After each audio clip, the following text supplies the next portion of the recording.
आमची मम्मी आली आता, मग मम्मी खिचडी भात लावलेला आहे आणि नाही का आता मम्मी इकडे बसली आहे, टी व्ही बघतीये. येऊन खिचडी भात लावला तिने. दवाखान्यातून आले तर तिथं बोलले की सोमवारी या.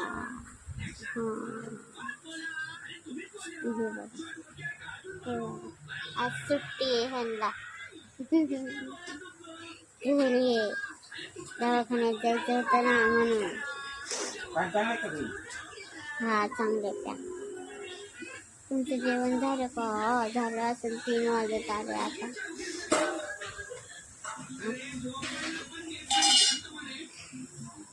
चला मग करा आराम. दुपारची झोप जरुरी असते बायकांसाठी. थोडं झोपा. ओके.